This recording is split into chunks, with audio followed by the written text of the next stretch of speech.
亲爱的中华诚信教会弟兄姐妹们，大家平安、健康、顺顺利利，上主旨意。现在我要唱一首诗歌，有一件礼物，你收到了没有？眼睛看不到，你心会知道。亲爱的朋友，你是否想到，马槽的婴孩是为你而来？生命有限，时光也会走，如果你不珍惜，机会难留。礼物虽然好，如果你不要，你怎么能够得到？那就是一件最好的礼物，是人子主耶稣。阿们。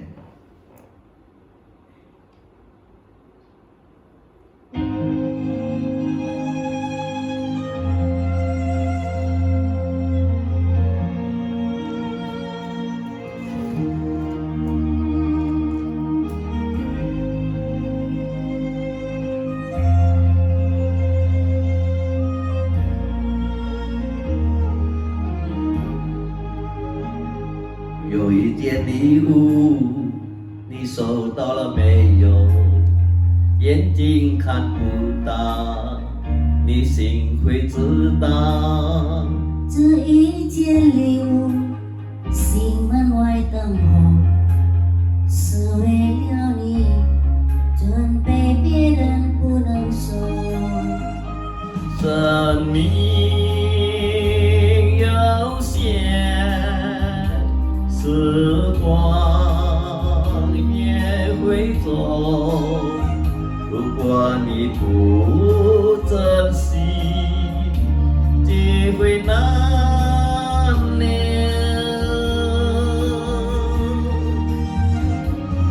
礼物虽然好，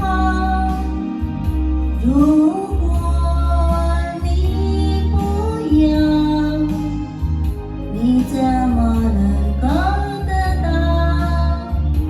怎么能得到？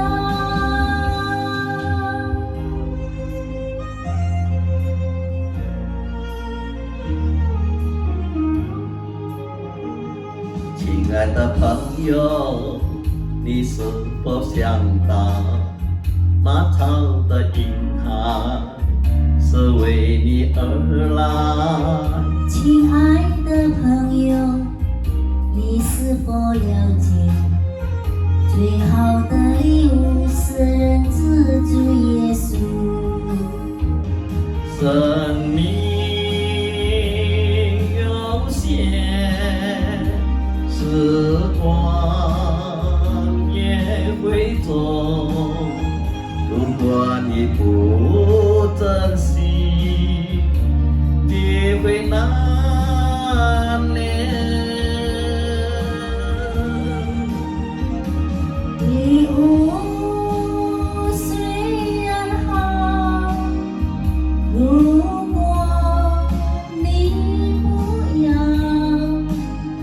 你怎么能够得到？怎么能得到？Wahai kawanku, mengertikah engkau? Hadiah terbaik adalah Tuhan Yesus. 阿门。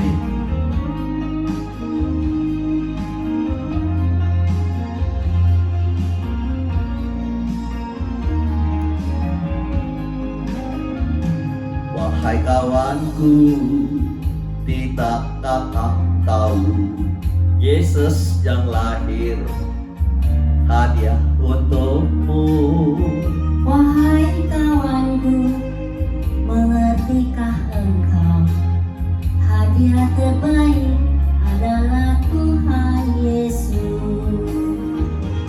Hidup terbatas, waktu pun berlalu, jikalau tak kau ambil, tiada lagi.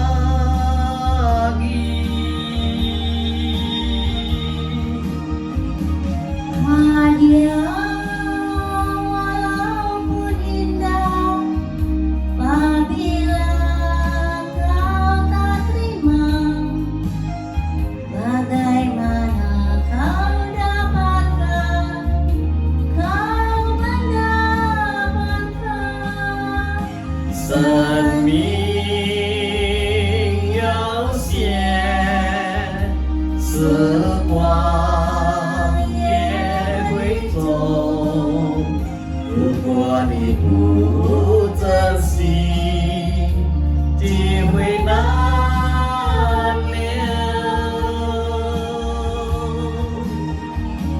比雾水烟好，如果你不要，你怎么能够得到？怎么能得到？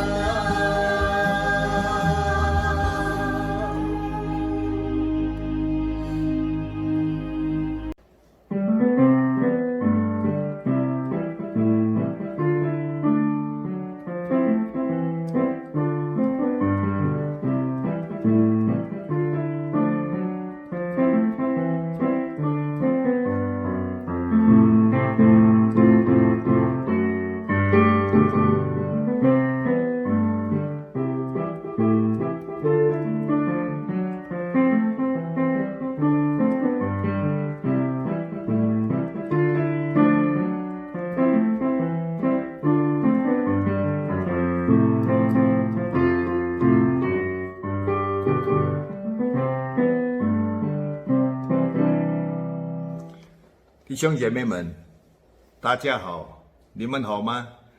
Saudara terkasih dalam Tuhan, apa kabar?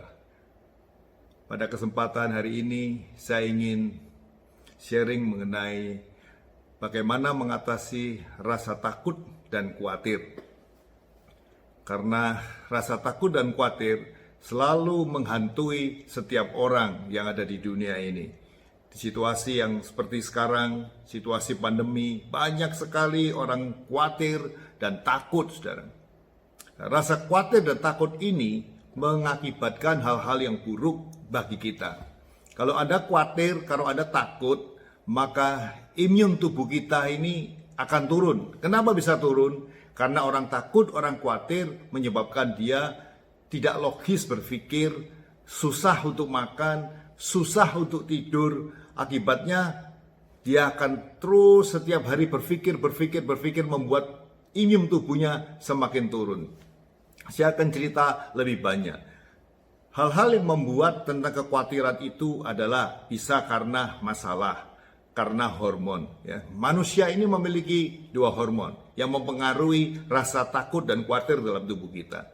Yang satu namanya adrenalin, yang satu menutupi rasa khawatir, yaitu disebut endorfin.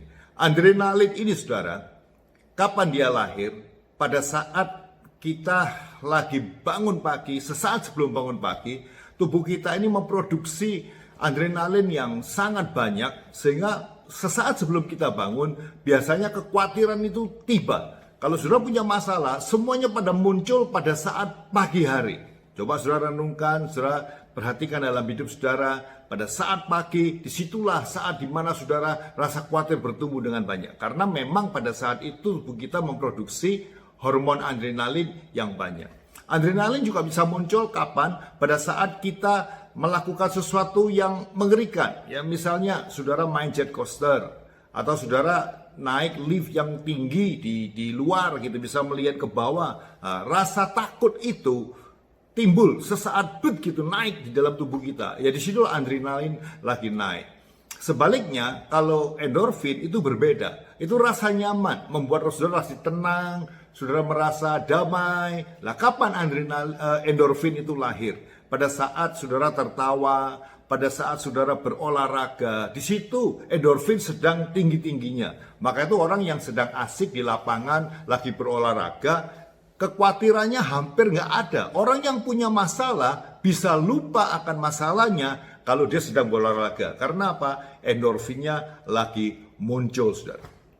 Tapi saya ingin membahas mengenai rasa takut yang berkepanjangan. Yang disebabkan bukan cuma hormon, tapi karena hal-hal yang kita perbuat di dalam hidup. Ya, hal-hal yang tidak menyenangkan hati Tuhan. Bisa saudara berbisnis melakukan hal yang salah sehingga saudara dikejar-kejar, sehingga saudara punya banyak masalah. Banyak orang mengalami hal-hal seperti ini. Ya, waktu tidur masalah satu muncul. Dia berpikir bagaimana cara mengatasinya. Belum selesai dapat jawaban, muncul masalah satunya lagi. Dia pikir lagi, nggak tahu jalannya gimana. Muncul masalah lagi, seakan-akan bertubi-tubi dalam hidupnya. Banyak sekali masalah yang dia hadapi. Lah, hal-hal seperti ini yang membuat orang nggak bisa tidur. Ya, kalau ketemu sama orang dia akan cerita, saya ini nggak tahu masalahnya banyak sekali. Di pikiran saya ini rasanya kepala mau meledak karena mikir satu belum selesai, timbul masalah yang lain, masalah yang lain. Bayangin saudara, orang yang kurang tidur, kurang nafsu makannya nggak ada, jadi dia kurang makan. Bagaimana dia menghadapi kehidupan sehari-hari? Satu masalah belum selesai, dia akan salah jalan di jalan yang lain. Karena apa saudara? Karena daya tahan tubuhnya turun. Karena ngadepin masalah-masalah ini. Maka di Alkitab Tuhan Yesus berkata, jangan takut, jangan khawatir. Berkali-kali dia bilang, jangan takut, jangan khawatir. Tapi nyatanya orang bilang begini, Pak, Alkitab bisa mengatakan demikian. Tapi bagaimana dengan problem saya? Nggak bisa selesai saudara. Sebelum saya memberi tips kepada saudara bagaimana mengatasi rasa takut dan rasa khawatir, mari kita baca firman Tuhan dulu. Kita baca di Matius pasal ke-6 ayat ke-25. Bunyinya demikian. Karena itu aku berkata kepadamu, kata Yesus, janganlah khawatir akan hidupmu, akan apa yang hendak kamu makan atau minum, dan janganlah khawatir pula akan tubuhmu, akan apa yang hendak kamu pakai. Bukankah hidup itu lebih penting daripada makanan dan tubuh itu lebih penting daripada pakaian? Pandanglah burung-burung di langit yang tidak menabur dan tidak menuai dan tidak mengumpulkan bekal di dalam lumbung, namun diberi makan oleh Bapamu yang di surga. Bukankah kamu jauh melebihi burung-burung itu? Siapakah di antara kamu yang karena kekhawatirannya dapat menambahkan sehasta saja pada jalan hidupnya? Dan mengapa kamu khawatir akan pakaian? Perhatikanlah bunga bakung di ladang yang tumbuh tanpa bekerja dan tanpa memintal. Namun aku berkata kepadamu, Salomo di dalam segala kemegahannya pun tidak berpakaian seindah salah satu dari bunga itu. Jadi jika demikian Allah mendandani rumput di ladang yang hari ini ada dan besok dibuang ke dalam api, hendaklah ia akan terlebih lagi mendandani kamu, hai orang-orang yang kurang percaya. Sebab itu, janganlah kamu khawatir dan berkata, apa yang akan kami makan, apa yang akan kami minum, apakah yang akan kami pakai. Semua itu dicari bangsa-bangsa yang tidak mengenal Allah, akan tetapi Bapamu yang di surga tahu bahwa kamu memerlukan semuanya itu. Tetapi carilah dahulu kerajaan Allah dan kebenarannya, maka semuanya itu akan ditambahkan kepadamu. Sebab itu, janganlah kamu khawatir akan hari besok, karena hari besok mempunyai kesusahannya sendiri. Kesusahan sehari cukuplah untuk sehari. Ini Tuhan Yesus berkata melalui firman-Nya kepada kita.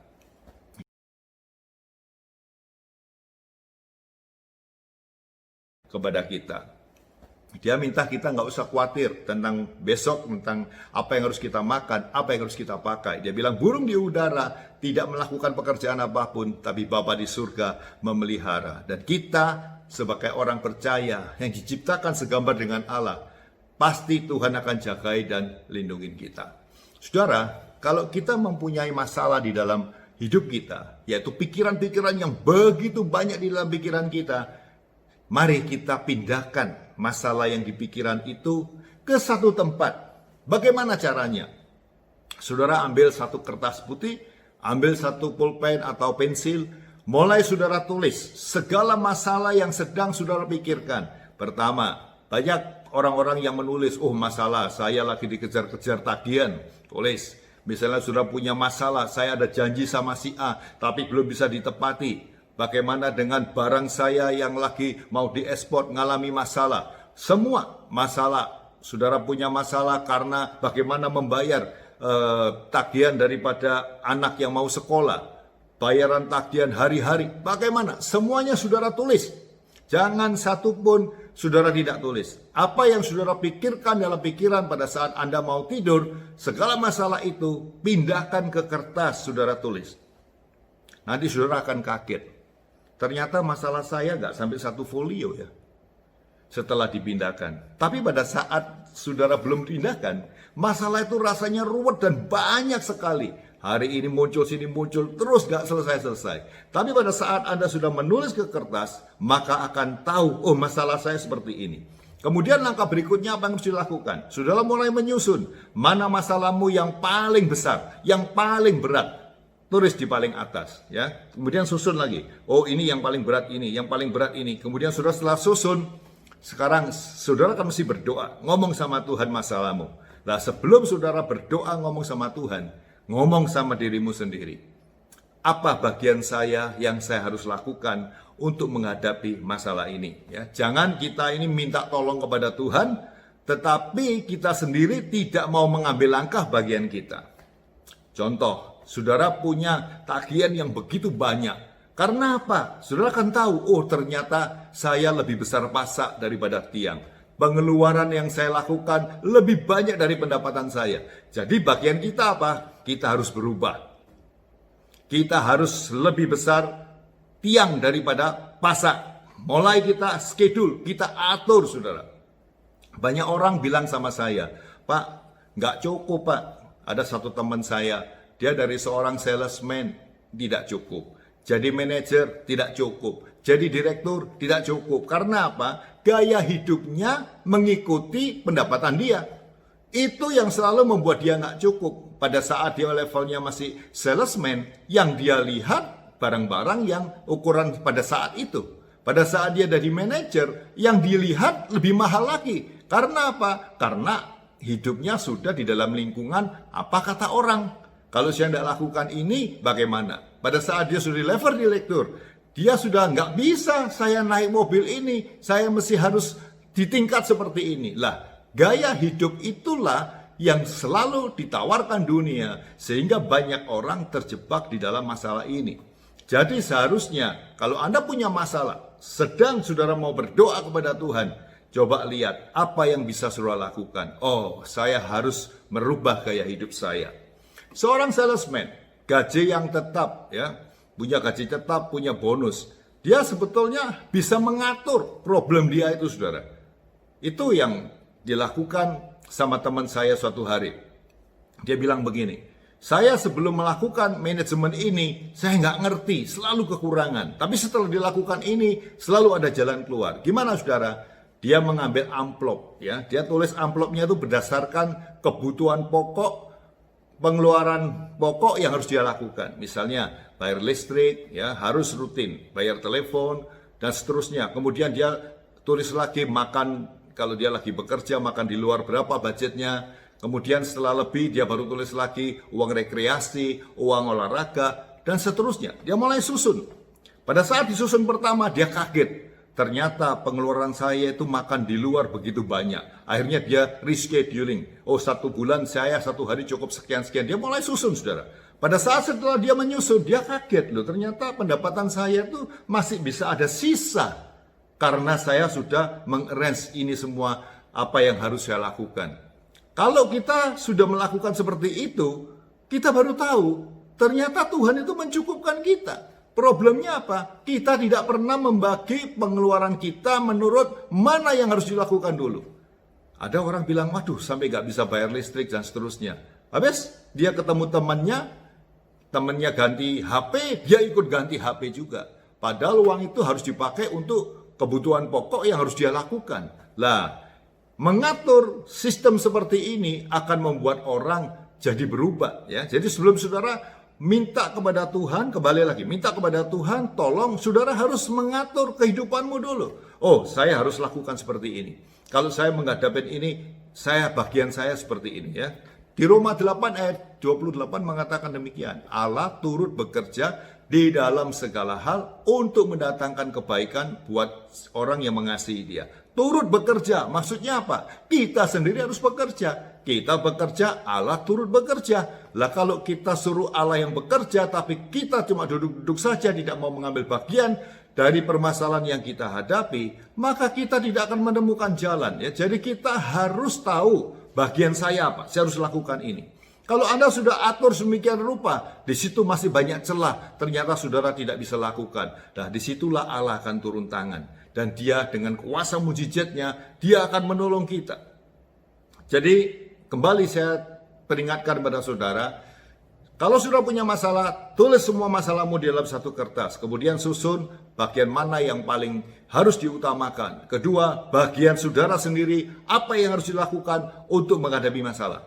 Ingat saudara, jangan pernah lari dari masalahmu. Ya, Anda bisa lari kemanapun, tapi masalah itu akan mengejar terus. Jadi cara yang paling baik untuk menghadapi masalah adalah saudara harus menghadapinya dan selesaikan sebagai gentleman apa yang harus saudara lakukan.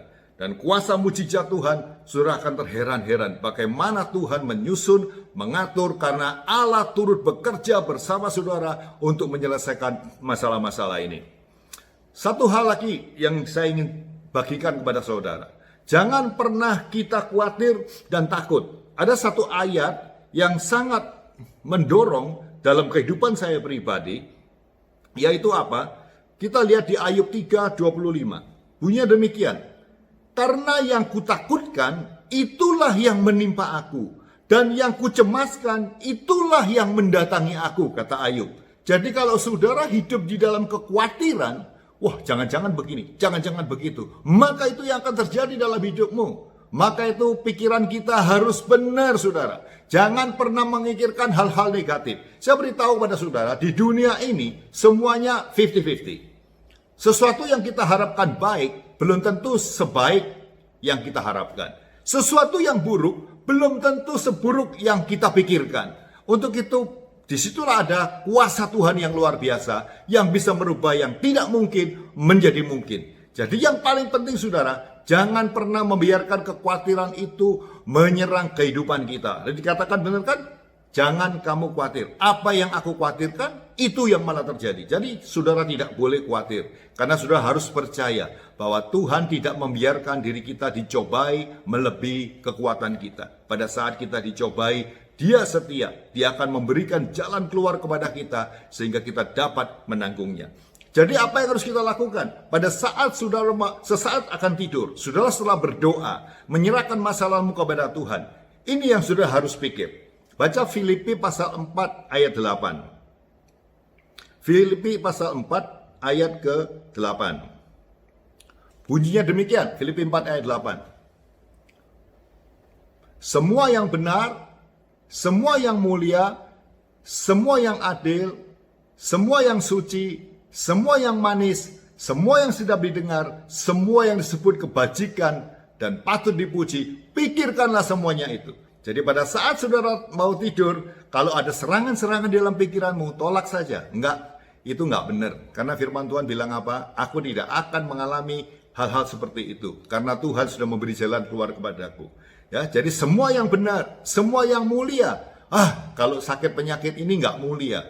Orang yang ngalamin masalah ini enggak mulia. Aku menolaknya di dalam nama Yesus. Karena apa? Rancangan Tuhan terhadap aku bukan kecelakaan, tapi masa depan yang penuh pengharapan. Jadi saudara waktu mau tidur, jangan membiarkan masalahmu menguasai pikiranmu. Bukankah masalahmu sudah engkau tulis di dalam kertas, dan engkau sudah berkomitmen dengan Tuhan, bahwa saya akan membereskannya bersama Tuhan. Dan bagian saudara, sudah saudara ambil. Dan lihat, saudara akan melewati masa kekhawatiran, kesulitan yang Anda hadapi, dan saudara akan menang dari satu hari ke hari yang lain, sampai suatu hari Anda akan disebut lebih daripada seorang pemenang. Jadi sekali lagi saudara, jangan khawatir, jangan takut, percaya Tuhan akan menolong kita. Amin. 好，现在我再唱一首。Hanya ada pada Yesus， 主耶稣是我的唯一。我们信靠天父上帝的人，生老病死都是在主的手里，悲欢离合，主耶稣带给我们的快乐。阿门。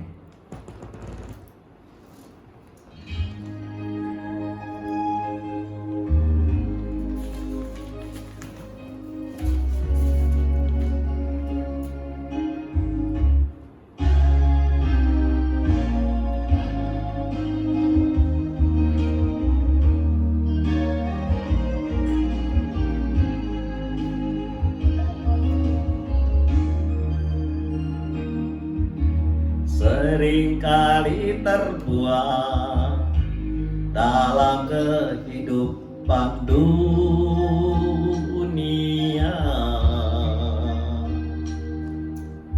Seringkali terlintas dalam pikiran manusia.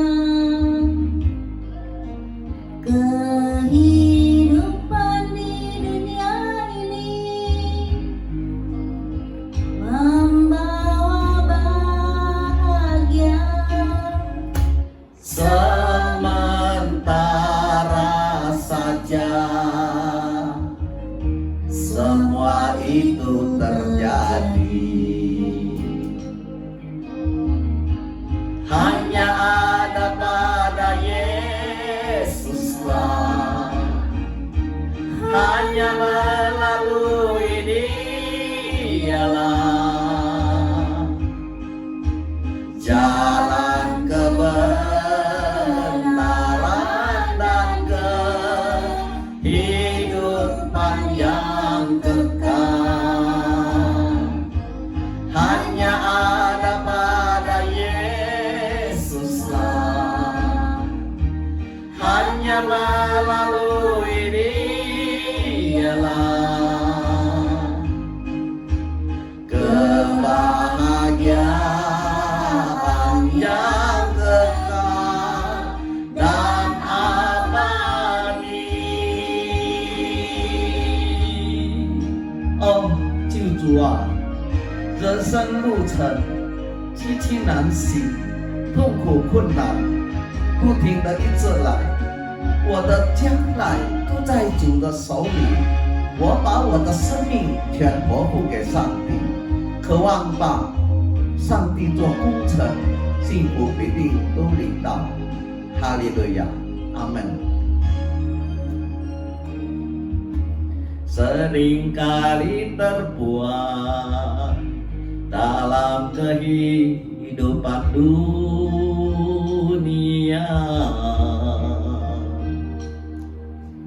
Seringkali terlintas dalam pikiran manusia,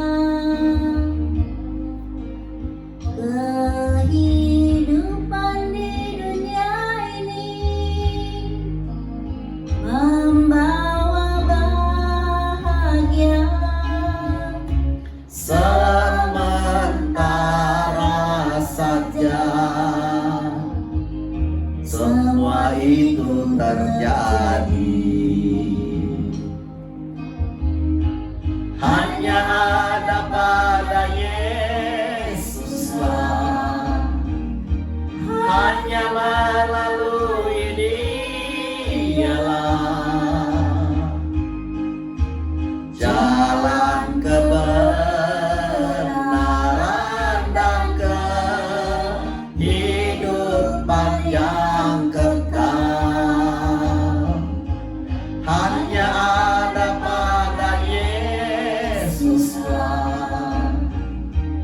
hanya melalui Dialah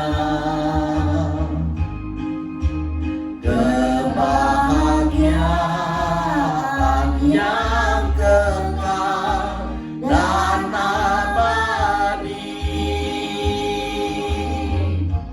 Hanya ada pada Yesuslah, hanya melalui Dialah jalan kebenaran dan kehidupan yang kekal. Siap. Hanya ada pada Yesuslah, hanya melalui Dialah, Yesus Kristus, kebahagiaan yang kekal dan abadi. Amin.